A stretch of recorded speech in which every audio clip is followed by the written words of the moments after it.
and welcome to the Columbus Metropolitan Club. Hello. I'm Steve Marks, the chair of the CMC board and president of Hannah News Service here in Columbus. It's great to see such a large crowd out for a nice forum today. So today's CMC annual Harrison Smith Legacy Forum that recognizes the contributions Bill Smith made to our community. Some of Bill's family are here today. Could you stand so we can thank you? Thank you. We are sponsored today by many organizations, Otterbein, Smith & Hale, Steptoe & Johnson, the Crane Group, Cover My Meds, the Columbus Partnership and One Columbus, MKSK, ACOM, Columbus Metropolitan Housing Authority, WCMH, NBC4 are all sponsors today. Can we thank them?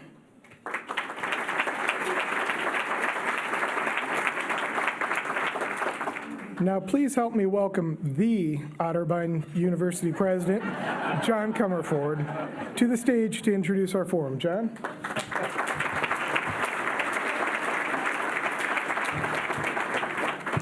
Well, thank you, Steve, and thank you to the Columbus Metropolitan Club for having us. It is my great honor and duty to introduce our special guest today, Columbus Mayor Andrew Ginther, and to start by congratulating him on a very, very hard-fought re-election campaign. It is testament to his leadership that he was unopposed and that some of you in this room might not have even known that he just was reelected. But it's a really remarkable thing that Columbus politics was as drama-free as it was this election cycle, and it's thanks to his steady management of our city. In fact, the most political drama in Central Ohio lately might have been at the Otterbein University when we hosted the Democratic presidential debate. I was happy to see Mayor Ginther at the debate, and I'm glad we got to showcase Otterbein and Westerville and all of Central Ohio to the whole world. While Otterbein had the right facilities and staff to pull it off, what really attracted the DNC and CNN was all of us, our region and our strength together, that pulled that off.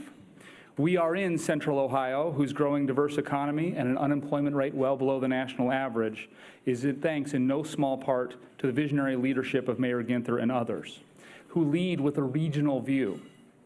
Otterbein is fortunate to be in Westerville, whose 40,000 residents, 3,000 businesses, and 71,000 jobs make it one of America's great small cities. And of course, we're always proud to show off Otterbein, whose beautiful campus, proud history of pioneering equality in education, advocacy for equal rights, and our innovation in higher education today make it a leading liberal arts university. It seems I'm seeing a lot of Mayor Ginther lately. Just before the debate, he visited our campus, and we were proud to show off something we call The Point, where we have a dozen companies working hand in hand with our students and our faculty doing R&D projects, creating jobs in the future together. The mayor's interest in that type of innovation was no surprise.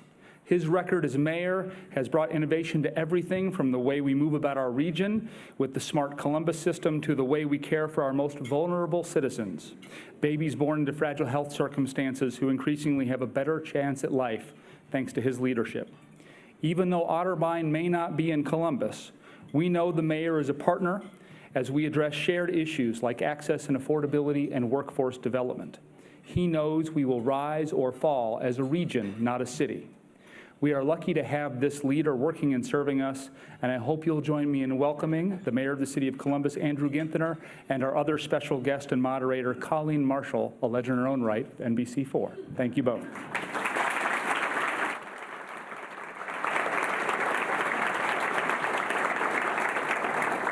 Well, we are going to get right to the interview. Strap yourself in. The first question is, why don't we have a police chief yet? We have a very fine interim chief. His name is Tom Quinlan, and he's done a great job for the people of Columbus as interim. And I'm really proud of this process. I'm grateful to Dawn Tyler Lee, my deputy chief of staff, and her team that have run a process for the first time in the state's history that actually engaged the community on the front end, what they wanted to see in our next police chief. During the process, we had a community advisory group that helped screen and work with our consultant who looked nationally. This is the first time ever in the city's history we've even looked outside. And I think Columbus is the 14th largest city in the country, a city that's on the move, a city of the future.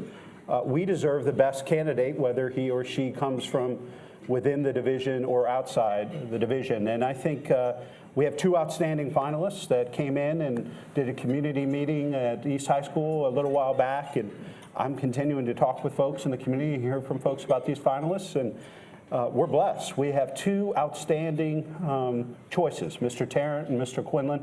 And you'll be the first to know when I make that I better be. decision. How much money has been spent on this? As you said, it is the first national search for a police chief. How much does it cost taxpayers? You know, my guess is for the national consultant for the forms that we've put together, it's been in the neighborhood of $10,000, $25,000. But I think it's important. I mean, we don't spend any more money than we do in the Division of Police and Fire. And, you know, it's our top priority as a city. And I think, you know, having the community engaged, writing the job description, helping to interview and screen the candidates, being able to ask the candidates questions in public, I think are important things, and I think well worth the investment. You know, there's been speculation that after you announced and launched this nationwide search and saying that you are going far and wide to get the best candidate for the job, it's almost as if you've put yourself in the position of not being able to stick with Thomas Quinlan, because it would be like, well, why did we spend all that money and time for a national search if we had someone here in our backyard? Was this a fait accompli? I don't know if I agree with the premise of the question that, you know, the people of Columbus needed an acting chief. You know, Kim Jacobs retired. We needed a chief. And I think the rotation of chiefs that's been done in the past, I'm not sure has served us as well. We needed one person who was in charge day in and day out, and we had a very competent, capable interim chief, Tom Quinlan. And so taking our time as a community, having a conversation about what we wanted in our next chief of police. The bottom line is the people of Columbus have been very clear. They want a change agent. They want a reformer. There is not a culture that values, appreciates, and promotes diversity and inclusion within the Division of Police. The Matrix report, and you look at all types of evidence. That's reality. That's what people are experiencing, both our officers, who are African American and women and LGBTQ, as well as our residents. There are major disparities about experiences and their involvement with the Division of Police. And we need a leader that's going to help transform and change that culture. You know, the Matrix report did point out some disturbing findings about the view that the citizens of Columbus have about not just diversity, but the incidence of use of force that they believe that the report shows is more prevalent among minorities. Do you agree with that finding, and how has that shaped your decision making? Well, the bottom line is a lot of what we saw in the Matrix report are facts. They're not perspectives, they're not opinions, you know.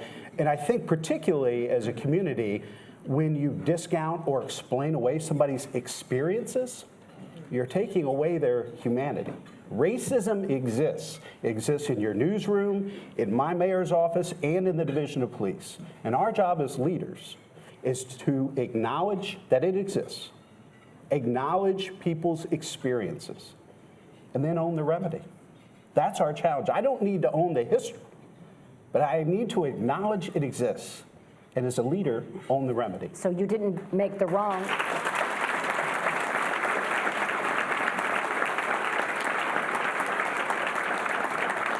You didn't make the wrong, but you believe you're in the position now to do right. I own the right. The people of Columbus have elected me now twice to own correction. All right, let's talk about, if we could, development in Columbus. And we are seeing right now in neighborhoods like Linden and the Hilltop, Franklinton, at one time, no one would have envisioned those being neighborhoods for investment, for development, for home development. What is changing to make that a possibility, to make Cleveland Avenue a corridor for possible investment? Well, I think it's been the incredible people of those neighborhoods that have committed to putting together comprehensive plans. It's the One Linden plan in Linden, and it's the Hilltop Rising plan that'll be coming out in the next couple of months on the Hilltop. It's been the leadership of our neighbors saying this is what we need. We're committed. These are folks that stayed in these neighborhoods for decades when, quite honestly, a lot of people were leaving and companies were leaving, and there was lack of investment in infrastructure and other basic needs. And those neighbors stood up and said, we want to control and own the future. And there's a lot we can learn from them. And we knew from the very beginning that we couldn't just plop down out of City Hall, put a plan together and do this really, really hard work without first listening to the people of those neighborhoods that have made them so great. And those are folks that you can see their fingerprints all over these plans and their priorities and their objectives, and they're going to be our partners in implementation and holding us accountable to make sure that we're organizing and galvanizing the entire community, the public sector, the private sector, nonprofits. I couldn't be more excited about the future of Linden, the Hilltop, and our other opportunity neighborhoods, because this entire community has stepped up in major ways. We just recently announced in partnership with Chase, we have private sector developers that are making significant commitments into Linden, not just in more affordable housing. We want mixed income neighborhoods throughout the city. Linden needs more market rate housing and market rate amenities. And we know that there are half the people living in Linden now than there were in 1970. So we can enhance and improve the housing stock, make the neighborhoods safer, and really capitalize and leverage the great people that have made Linden so special. One of the places where housing has changed significantly is downtown Columbus in the last 10 to 15 years in particular. We can see the high rises right there on North Bank Park. Through the snow. Through the flakes and birds. But, when those buildings were built, the tax abatements that were given to developers that were then passed on to the people who were able to afford these expensive condos caused a lot of resentment in some quarters. There was an entire political campaign in the last election for city council. Wasn't very well funded, so it didn't get very far, but they had a message that was resonating with a lot of people. Why are they getting abatements when there are people who have invested money in neighborhoods like German Village and Clintonville, where taxes are skyrocketing and there's no abatement for them? So how do you justify giving abatements at that income level? Well, here's the bottom line. No one likes incentives or abatements. I mean, there's nobody out there that says that these are the key to the future. The bottom line is, if we don't incentivize with TIFs, abatements, and other partnerships, we're unilaterally disarming against competing folks around the region and around the country. What we need to do, and what we've done through our study process and changing our incentive policy for the first time in this city's history, is have it reflect our public policy goals. And so now, if you want to receive an incentive or abatement in partnership with the city, you have to make sure that affordable housing is part of that development, if it's a residential development. And if it's commercial and office space, that you're investing back into the community in ways that are going to help improve the quality of life of folks in neighborhoods. It also helped us realize that there were certain places in the city that didn't need the full level of incentive and abatement that might have been in place for a longer period of time. Clearly, the Short North and other places around the city don't need the same incentive and abatement today without these restrictions for mixed income housing and helping us build mixed income neighborhoods that they did probably in 1980. And I was just meeting with our interim development director today, and I think we're going to review that now every couple of years. With all of the growth and changes that are taking place, I think we've got to be looking at those in incentives and abatements and making sure that we're continuing to incentivize the right type of development with density and mobility and mixed income availability much more frequently than every 5, 10, 15, 20 years. You look at neighborhoods like Franklinton that not too long ago was just known as the place where the homeless shelter is. Or the Bottoms. Or the Bottoms. And now Franklinton is kind of the hipster neighborhood where it's a good place to go hang out on a Friday and Saturday night. And Because of that, because of the bars and the restaurants that are emerging there, there's housing now emerging there. But anytime you have that kind of development, the people who had lived there are pushed out, and their neighborhood becomes unaffordable for them. What is the city doing to really tackle the affordable housing crisis that's hitting not just Columbus, but Franklin County? Because there are people with money. If you have houses for sale in the suburbs that are going the day that they're for sale, but affordable housing is very difficult for a lot of struggling working families. Well, first of all, I want to make sure we understand there's a distinction between East Franklinton and West Franklinton, because West Franklinton is one of our opportunity neighborhoods and has the highest rate of infant mortality of any neighborhood in Central Ohio. So there are still major, major challenges for West Franklinton. East Franklinton, you're right, has seen a great deal of private investment and public-private partnerships, and really created an incredible, thriving, creative, live, work, create space that a lot of folks are interested in being part of. I think a critical component to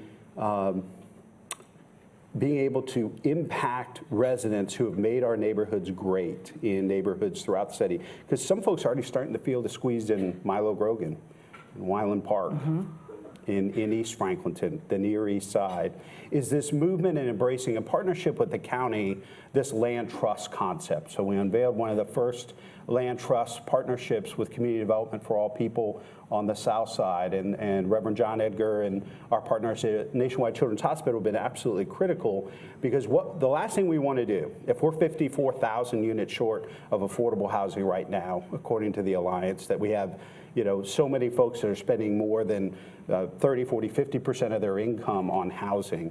We know that's not sustainable, but the last thing we want to do is build 54,000 units and then in 10 years have private developers sell all those things, make a ton of money, and we're out of that collective investment. And so that's why the study that's being done by Morpsey Williams here today, in partnership with not just the city of Columbus, we've got 12 suburban communities that are signed on to this in 2 suburban counties, to come up with a regional strategy about affordable housing and making sure there's housing available to folks across the spectrum in neighborhoods throughout the region. I would argue to you today, access to safe and affordable housing has never been more important to the city's future. It is directly connected to our economic growth and development in the future. Because if we want to attract a disproportionate amount of talented folks and continue to grow our economy here locally, they have to have a place to live. You have folks that are now fleeing San Francisco and Boston and New York. You can make $150,000 a year in San Francisco and be eligible for subsidized housing. The mayor of San Francisco, who was just recently elected, first woman of color elected mayor of San Francisco, has never been able to afford her own home. Wow, it's incredible. So we have this moment, but I believe this decade ahead of us will be the most significant opportunity for us as a region to buy into mixed income neighborhoods where safe and affordable housing is available throughout the region. It's not the city's responsibility. It's not just the county's responsibility. It's the entire region's responsibility. Well, you have the luxury of being the fastest growing city in the Midwest. People are moving in here. It's one of the reasons that there is such a demand right now in the real estate market. But these are almost the unintended consequences. Can the city successfully get ahead of some of these problems? Because the population's growing very quickly. Not as quickly as it will. It's going to grow faster. And I would argue that in order to continue to protect the trajectory we're on with economic growth and development, we're going to have to grow even faster. We as a city have grown from 250,000 people in 1950 to 900,000 today without a real strategic plan or mission. It happened because people came to Ohio State or Columbus State or Denison or Otterbein and got a job here in Columbus. They fell in love with somebody from Columbus. That's how I got my wife here, from Cincinnati. But I think we need a strategic plan and aggressive agenda around dramatically growing our population over the next 10 or 20, 30 years and going after the best and brightest, not just from around Ohio, because we have a lot of folks from around Ohio that come here, but around the country and the world. Toronto, in the 1980s, decided that they were going to use immigration to drive their economic development. You look at Toronto in 1980, and I was just there 2 years ago at ASAE, game changer. One of the most diverse, welcoming, successful cities. Now, I think the 4th largest city now in North America. And they chose growth, but they went about it in a way that we're attempting to replicate in some respects here, having it being dynamic but inclusive. You know, one development that we know is on the way is the new soccer stadium that's going to be going into the Arena District. It is costing the city conservatively $200 million. There will also be investments in garages, investments in other infrastructure changes that have to go into that neighborhood that will cost millions more. We saw this week that the city of Austin, that's getting the crew, it's not going to cost them anything except they're giving up some land. How is it that Columbus seems to have gotten a deal that's so much worse than the city that took our soccer team?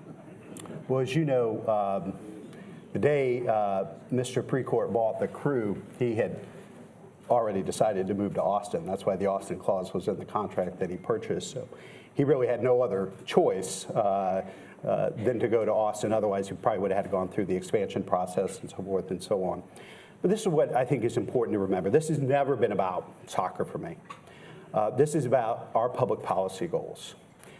Minority participation, redeveloping Montfray. Montfray is within a mile of 200,000 of our neighbors.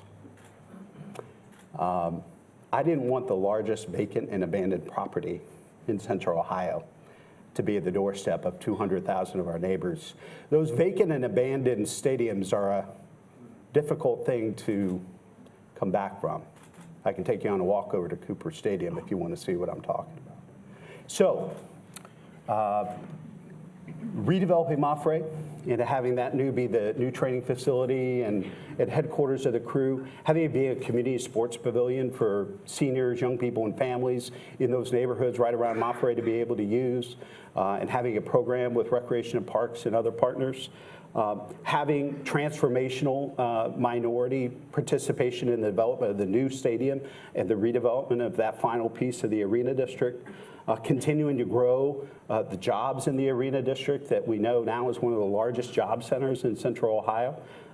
Increasing income tax revenue that will help fund cops and firefighters on the south side and Northland and the Westgate.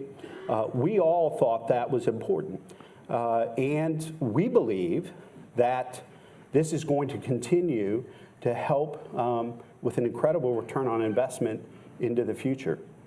Soccer is the sport of the world, and I believe it is the sport of the future. In America's Opportunity City, as we become more national and internationally recognized and known, I thought it was an important thing for us to fight for. This is what I'll tell you too. There is no city when a commissioner and an owner has decided that they're leaving has ever stayed. This city, the people of this city, were committed to protecting what was theirs that belonged to them. They're different owners, but this franchise, this team, this spirit belongs to the people of Columbus. They wanted to fight and protect it, but also make sure we were meeting our public policy goals. And it's a fight I'd take on any day of the week. Were you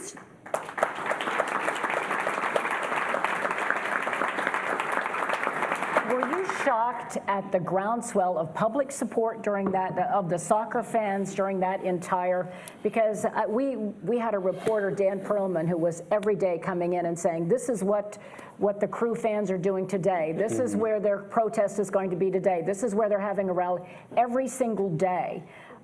The people who were fans of soccer really drove that entire program, I think. Well, they galvanized a movement, but it also took, absolutely, Save the Crew were absolutely instrumental and help lead this movement and groundswell of support, but also took guts from former Attorney General and current Governor Mike DeWine and our City Attorney Zach Klein to work together to file a suit against them to block them up in court while we continued to negotiate. It was also soccer fans around the country and the world. This is the one thing I think the commissioner of the league and the former owner greatly underestimated or misread, that soccer fans around the world came to the defense of Columbus. Because this was one of the original teams in the MLS, the first soccer-specific design stadium in America.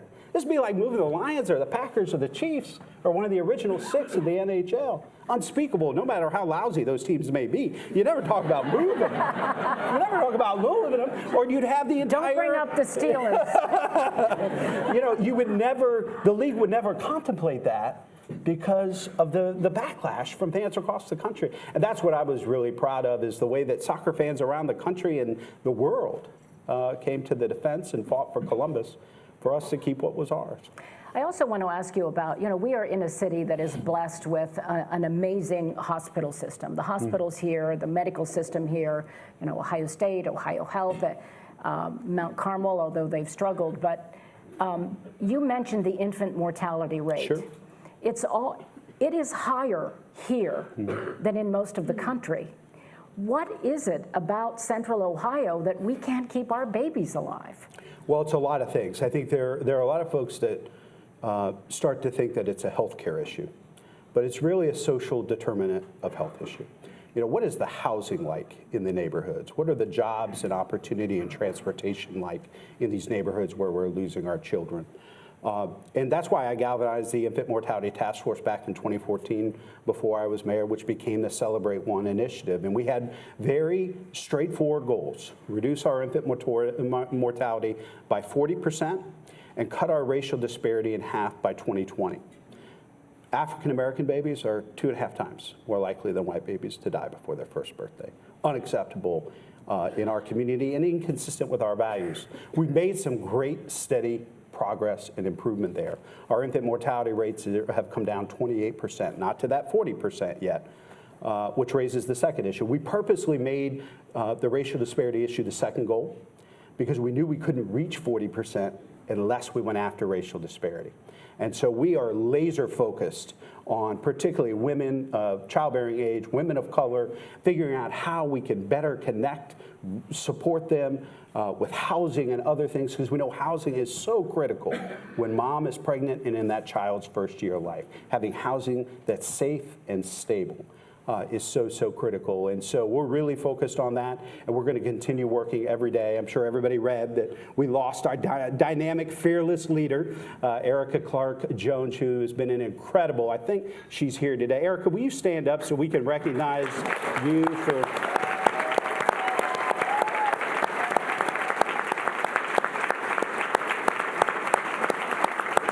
Don't mess with Erica Clark Jones. She is the real deal and has galvanized a community around this work, public, private, our health systems, and has bent the trajectory on a 60-year trend, and we're headed in the right direction, and we're going to get there. But I'm grateful for her service, and she's going to make Adam H. an even better partner in our addiction work in the years ahead. So we congratulate her, but it's a bit bittersweet. I know you also have worked with a women's council looking at economic, and you've talked a couple times about the importance of diversity, and that was a wonderful award ceremony, but it was a line of white men. So what... Did you notice that? Yes, I did. Isn't that funny? I'm observant that way. So what are you doing to be more inclusive, other than, councils? Listening to my wife and following her lead. She leads the Women's Commission. And what's really important for me to spell out, and I say this all the time, this is not an initiative or a project. The Women's Commission and the work of the Women's Commission around pay and gender equity and improvement of health, housing, and education for women, economic empowerment for women. If you look at my policy agenda, it's the center of the policy agenda of the Ginther administration. But she and her team, Shelley Biding and other members of the team, some of the commissioners are here today. If you're a member of the Columbus Women's Commission, will you raise your hand so we can recognize you? All right, there. So specific to the Columbus commitment, it's we've asked private sector folks to volunteer to look at their pay and gender equity data. Are there gaps at their companies? So you would think, well, who would volunteer to do that? We had no idea. We're currently at 200 or 230, Shelley, with a goal of 250 by the end of the year. So private sector companies, nonprofits that have raised their hand. How many folks have signed, companies have signed the pay equity pledge that are represented here today? So opportunity for growth here in the room yet. But the way you start to address pay and gender equity within your company or organization is to know your numbers and to know your data and have the courage to look at it. And embrace it. And embrace it. And own the remedy. I want to remind you that in just a few minutes, it's about 5 till, in just a few minutes we are going to open this up for public questions. We ask you to not give us a speech, but to ask a question of the mayor. And you can start lining up over there. But before I turn it over to those questions, I want to ask you something that we talked about in a cone of silence conversation at the table. So now I'll ask you in public. There is rumor that I'm hearing from strategists from both parties that Ohio might just be written off by the Democrats in 2020. You are the leader of certainly your party here locally, and you were out working hard for the candidates, for Democratic candidates. So is Ohio no longer in play because of the way we went so swiftly and forcefully for Donald Trump? And when Richard Cordray was thought to be the candidate that was going to take over for Democrats, he was beaten by Mike DeWine. Will the Democratic Party look at this state and say, it's just not our state anymore? It's not a purple state, this is a red state. Go ahead and answer that question. This is the question you're closing on? Yeah. Why don't you beat me up about the police or something? I already did that. I would say this. There are many, many states that went for former President Obama and previously for former President Clinton and even for Secretary Clinton in 2016 that did course correction in the midterms. Ohio and Florida did not. If your course correction is what I believe it should be, and that is go Democrat. So that's significant. The president won this state by over 8 points. No candidate has done that. I think I'll have to defer to Coleman. Reagan, maybe, is the last candidate for president in Ohio to win by that much. So it's daunting. It is going to take the right candidate. It's going to take a moderate. It's going to take somebody that can take a significant portion of the Obama coalition, but also reach out to a lot of moderate Republicans who may have sat out the race in 2016 or held their nose and voted for the president. They're very open and receptive to alternatives. I hear from them every day who are embarrassed by the president and embarrassed by what he's done to their party. But we cannot nominate someone who doesn't believe in free enterprise and capitalism and expect them to compete in the state of Ohio.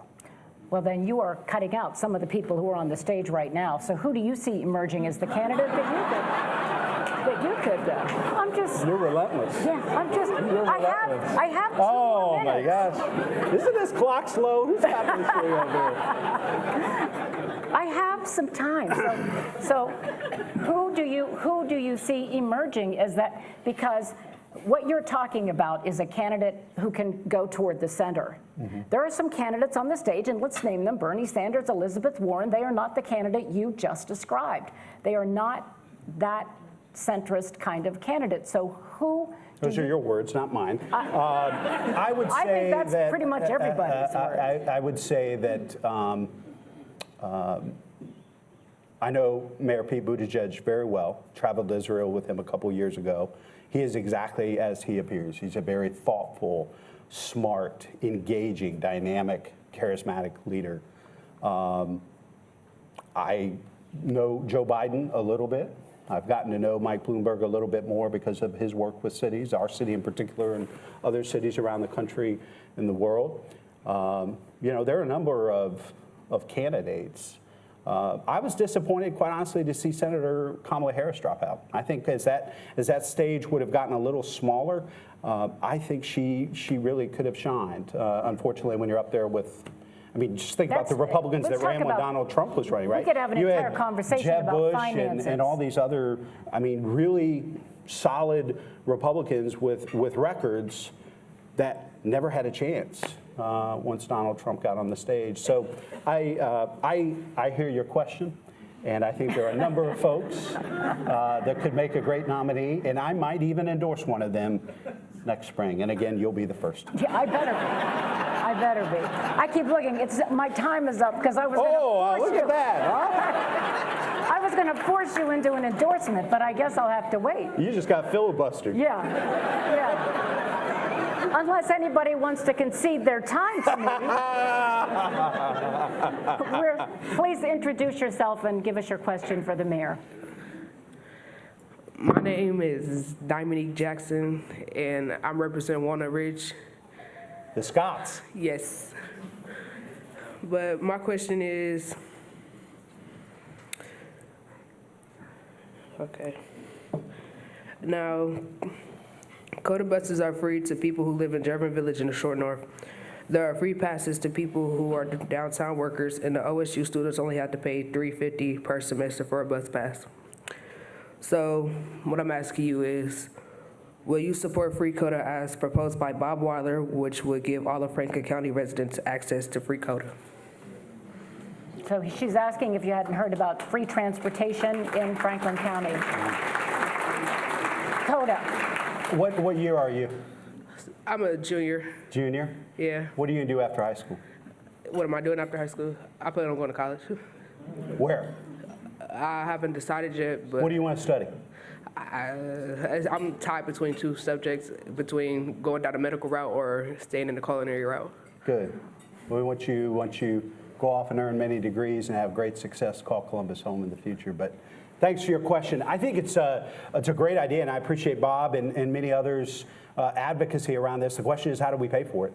And all the options that you mentioned before, either property owners that live in the districts where that bus service takes place pays more in order to fund it, or you have, in the case of the C-Bus Circulator, the private sector paying the lion's share of the cost of that. And so I think we just need to have a conversation as a community. Okay. Is this the best use? And CODA, I think it's important, and Joanne has done a great job, and the CODA board, and especially our CODA employees.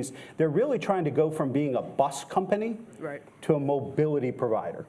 And so not just thinking about bus and free bus service on certain thoroughfares, but it's something that, I think we ought to continue to talk about as a community because, you've heard me say it before. I believe mobility is the great equalizer of the 21st century. Regardless of where you live in this region, if you have mobility options, you're going to be able to, access high quality, affordable child care, continuing education, living wage jobs, fresh fruits and vegetables, some things some people take for granted. Mobility is all about that. And so I'm committed to stay in the conversation and see how we would potentially fund it. But I don't just want it to be restricted to buses on fixed routes.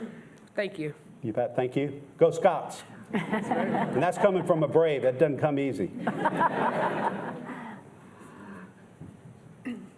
Good afternoon. I'm Kathy Fox with the Pizzuti Companies, and my question for the mayor has to do with the growth in population that you talked about, very quick growth, even faster maybe than what we've seen. And I'm wondering about your perspective on the Mid-Ohio Regional Planning Commissions and Urban Land Institutes and others study on intensive development, pedestrian-oriented development around 5 corridors that would also feature transit. Couldn't agree more. It was great work done by all those partners. President Hardin has really kind of helped take the lead on the Northwest Corridor, doing a great job working with our Department of Public Service, MORPC, and others to look at that. I think there was a significant amount of private sector support on the Northwest Corridor.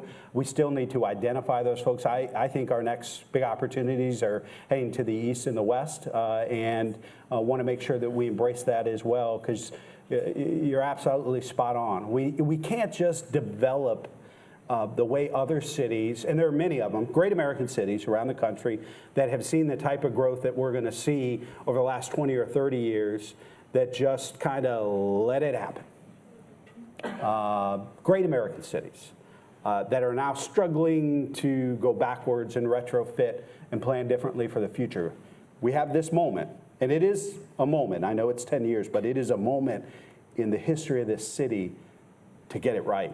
And so I look forward to continue to work with you and others on making that happen. Thank you. Thank you for your question. Hi, can you introduce yourself? I'm Ann Hughes, and I want to thank you and Mayor Coleman for your fabulous service to this city.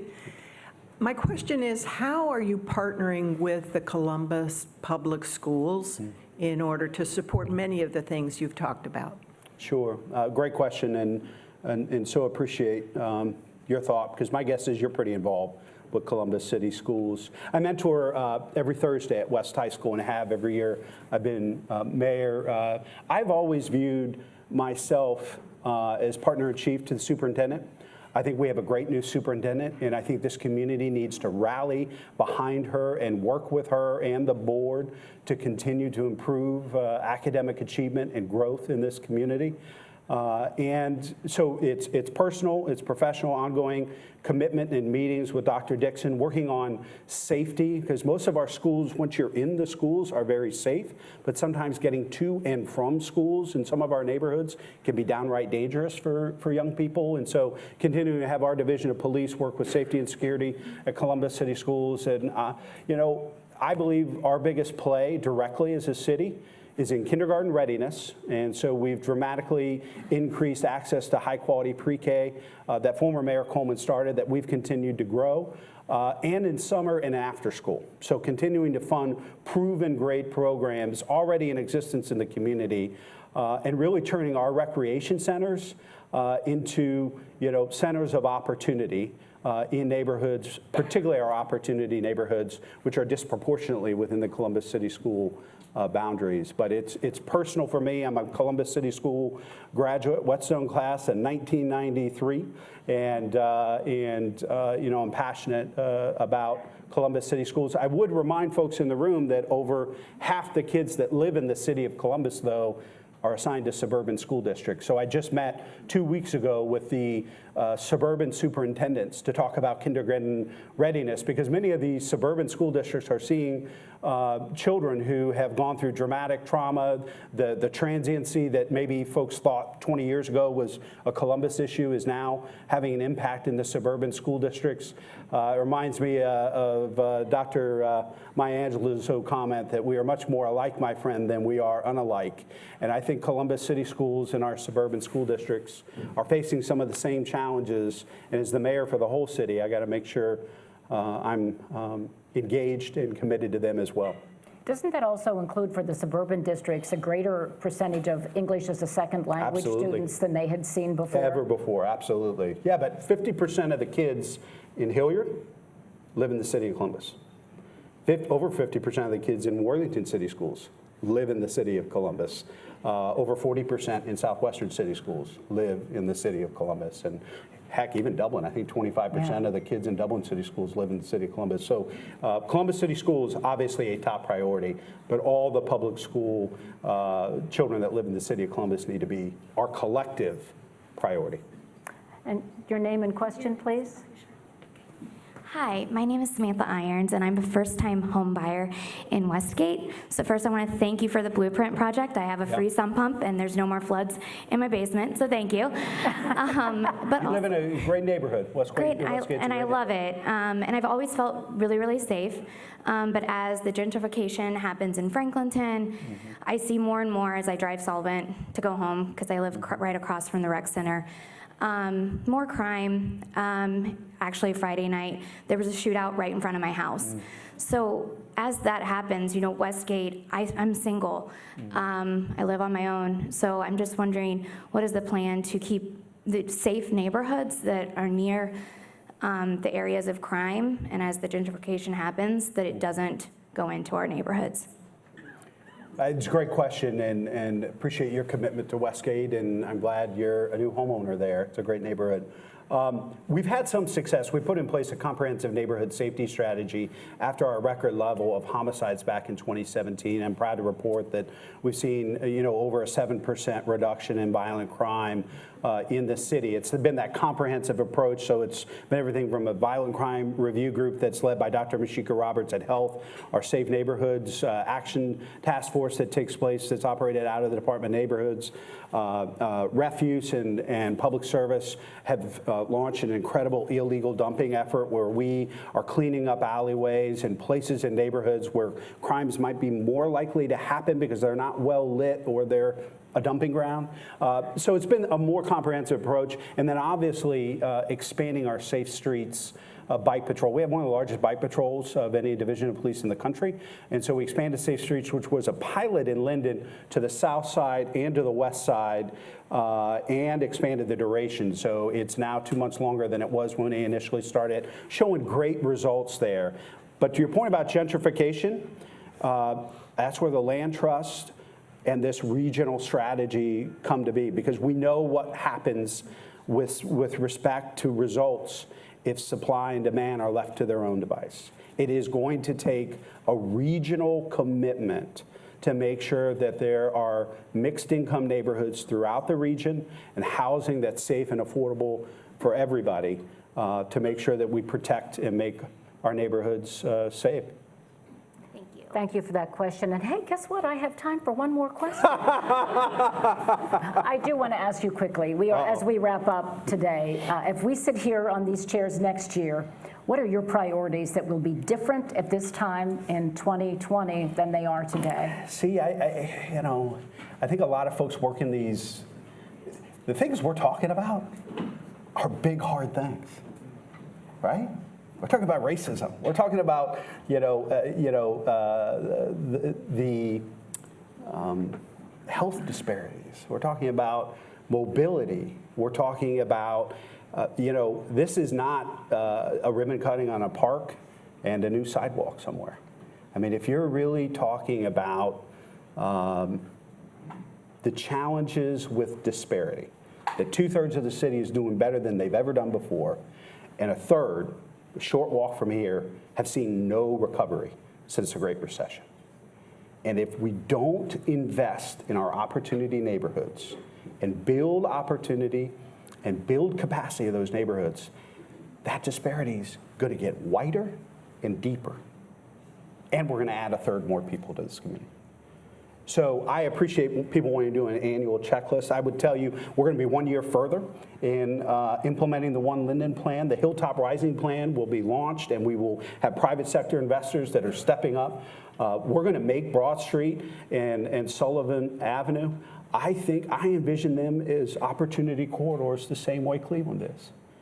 But it's not going to be done overnight. And if we're sitting here a year from now, I'll be happy to report out progress in continuing to reduce infant mortalities, improve kindergarten readiness, expand access to safe and affordable housing. But these aren't easy tasks. But I couldn't be more excited about the work. All right, Mr. Mayor, thank you for your time today. Guess what? We have a final question in the back of the room. Thanks. You get to wrap us up. No pressure. I'm not endorsing Simon. Elizabeth Warren today. Sorry. Jim Simon, former head of corporate communications for Nationwide Battelle. There are half a dozen cities in America that account for 80 or 90% of the technology jobs, and all of them are in high-cost areas. And so it would seem that in the next 10 years, there's a real opportunity for Columbus to poach some of those people. Can you talk about your efforts, public-private partnership terms to attract those jobs here. Well, I tell you a little bit, but I'm staring at Kenny McDonald, who probably has a lot more detail and specific plans on how we're going to go about that. But I absolutely agree. So first and foremost, it's critically important. One of the great things we got going for our community is affordability and accessibility, right? I mean, that's why a lot of people choose Columbus. If we don't tackle this issue around affordable housing as a region, that all of a sudden goes from being a positive to a negative. And I mentioned San Francisco, and you referenced some of the other cities as well. Not only do we have to protect our advantages, we have to leverage them even more into the future as we grow so dynamically. I think you're going to continue to see, this is the bottom line. I know she beat me up about incentives and abatements, and that's her job, and I hear it all the time. I think incentive abatements become less significant in the future. Talent drives economic development decisions, job creation, and so forth. And that's why I talked about a strategic and aggressive strategy around growing our population and getting a disproportionate amount of talent in this region. You know, why was I having lunch with the president of Denison University in Granville yesterday? I'm the mayor of Columbus. Why did I spend time with Dr. Comerford at Otterbein, which is clearly not in the city of Columbus? Because I believe those institutions, we have more than 60,000 kids in undergraduate school during the course of the year in this region. What if we got 40,000 of them every year to stay? That's a game changer. And that's what I think is going to help us control the future. You know, protecting our advantages and leveraging our resources to lead the battle on talent. Oh, yeah. Great, thank you. I hope you found today's forum as entertaining as I did. It's one of the trademarks of the Metropolitan Club that we get city leaders that come before us and share openly their plans and visions for the city, and so thank you for that.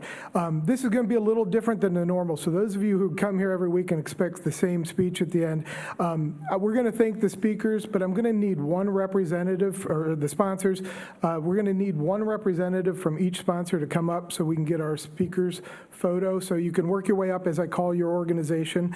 But let's thank our sponsors. That includes Otterbein, Smith and Hale, Steptoe and Johnson, the Crane Group, Cover My Meds, Columbus Partnership, One Columbus, MKSK, ACOM, Columbus Metropolitan Housing Authority, WCMH NBC4, and our partners, Downtown Residents Association of Columbus. Can we thank them?